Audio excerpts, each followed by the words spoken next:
Présidente, ministres, collègues, Monsieur le Premier ministre, votre présence devant nous est un affront à la démocratie. Vous avez déjà été censuré 2 fois par cette Assemblée comme membre des gouvernements Barnier puis Bayrou, et pourtant vous voilà consacré Premier ministre. Le 3e locataire de Matignon en moins d'1 an, contrat court, bail précaire, le macronisme face à lui-même. Devenu Premier ministre comme on entre dans les ordres, parti lundi soi-disant en dernier des gaullistes, revenu vendredi en dernier des fidèles, vous voilà ici sous la contrainte du chef. Dans l'intervalle, arrangements et tambouilles secrètes rythmées par les défections de votre clan, les ambitions médiocres d'un parti assis sur 4% des voix et de quelques figurants dont la vocation d'une semaine a semblé être de sauver à tout prix la politique de Macron qui a tant fait souffrir notre pays. Votre présence le confirme à vos dépens. Emmanuel Macron est un cas désespéré. Votre nomination est l'aveu même de l'entêtement du président. Mais pour comprendre, il faut revenir aux origines. Il n'est pas d'éruption volcanique sans fissure dans la couche terrestre, comme il n'est pas de séisme politique sans fracture avec le peuple. En 2022, Emmanuel Macron proclame « Ce vote m'oblige » avant de violenter la nation avec une réforme des retraites empoisonnée. En 2024, Emmanuel Macron perd les élections européennes. Il réplique par la grenade dégoupillée de la dissolution. Retour à l'envoyeur, Emmanuel Macron perd à nouveau les élections. Depuis, malgré les contestations et le mouvement social, le président nie délibérément le verdict des urnes. 3 premiers ministres plus tard, vous voilà tentant de sauver ce qui peut l'être sans même les apparences. Oui, en politique comme en géologie, chaque secousse contient la précédente et chaque fracture agrandit celle qui suit. Après ces dénis démocratiques, quelle ironie de vous entendre parler de responsabilité, de compromis et de stabilité. Dans votre langage, le compromis consiste à rallier votre position comme si vous étiez le centre de gravité du champ politique. Il faudrait vous remercier pour l'année blanche, la baisse des remboursements pour les malades atteints de cancer, le doublement des franchises médicales et le refus de l'ISF. Merci, mais non merci. La responsabilité serait de donner un sursis à une politique battue dans les urnes et la stabilité imposerait de céder aux caprices du président. À cet égard, vous avez raison. Il n'y a rien de plus stable qu'un régime autoritaire. Vous parlez encore de socle, quand le sol se dérobe sous vos pieds. Les 2 anciens premiers ministres, Édouard Philippe et Gabriel Attal, pourtant sortis de la cuisse de Jupiter, l'ont bien compris. Sauf qui peut, il ne fait pas bon être assimilé de près ou de loin à Emmanuel Macron.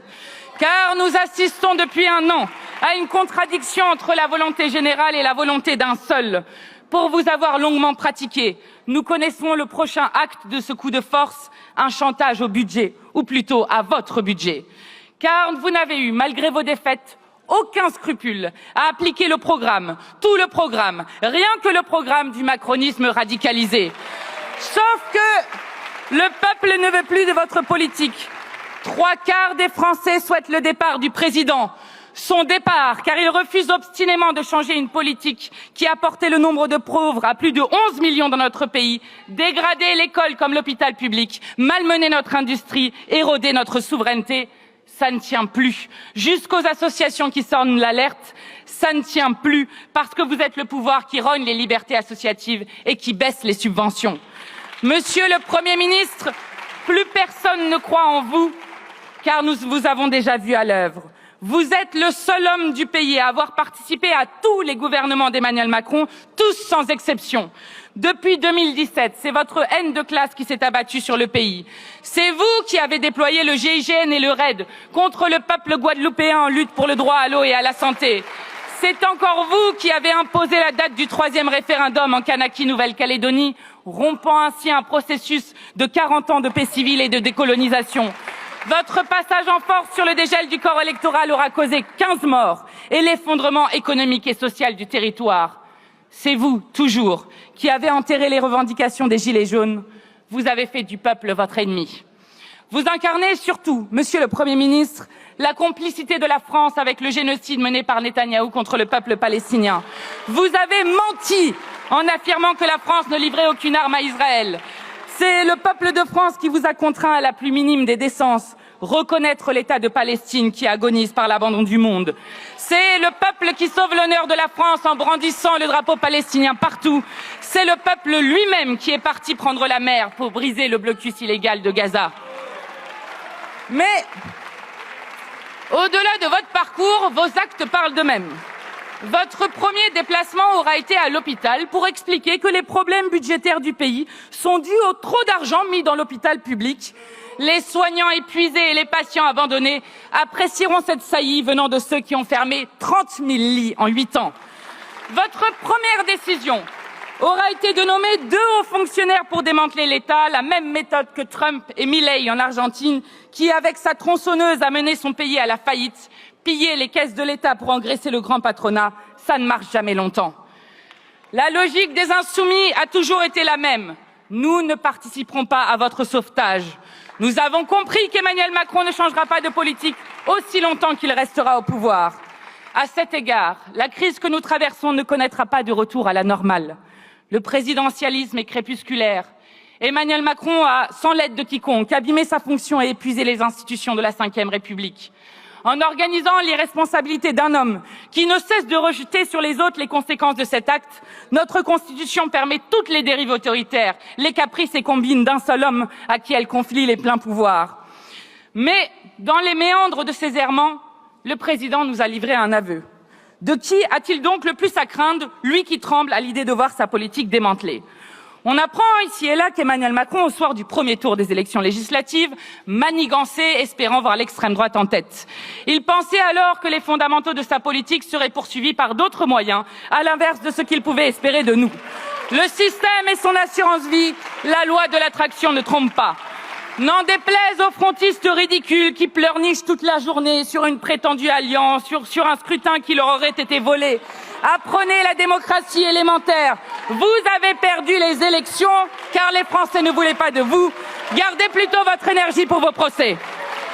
Et expliquez-nous plutôt, vous, Madame Le Pen, qui n'est pas là, vous voulez abroger la retraite à 64 ans ou la repousser à 67 ans comme votre ami Ciotti, ou peut-être la reporter à 65 ans comme la droite à qui vous faites du pied.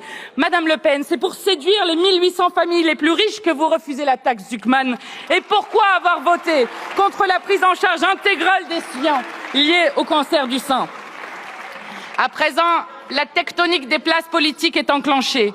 Le retaillot-macronisme pourrait trouver un prolongement à l'extrême droite. Après tout, Le Pen et ses amis ont sauvé Macron 2 fois de la destitution. L'extrême droite a refusé 8 fois de voter la censure de Bayrou. Nous seuls sommes capables d'une rupture. Alors que tant de défis nous attendent, le monarque présidentiel nous fait perdre du temps à tous. Le second mandat d'Emmanuel Macron est un mandat pour rien. Dorénavant, peu de choix s'offrent à lui. La dissolution serait encore une manière de rejeter la faute sur l'Assemblée quand elle relève de l'Élysée. Elle ne garantit pas plus de clarté et ne présage rien de ce que le président fera du résultat. Les Insoumis proposent une voie de sortie de cette crise. Votre censure d'abord. Le vote d'une loi spéciale ensuite permettant de reconduire momentanément les budgets pour l'année à venir. Et puisque le compte à rebours du départ d'Emmanuel Macron est lancé, il faudra en passer par la démission ou la destitution du président. Si la première relève de sa volonté, la seconde est la seule brèche dont nous disposons. Et comme le chantait Léonard Cohen, dans toute chose il y a une brèche et c'est par là qu'entre la lumière. Monsieur le Premier ministre, nous allons agrandir la brèche jusqu'à ce que s'écroule le vieux monde que vous incarnez.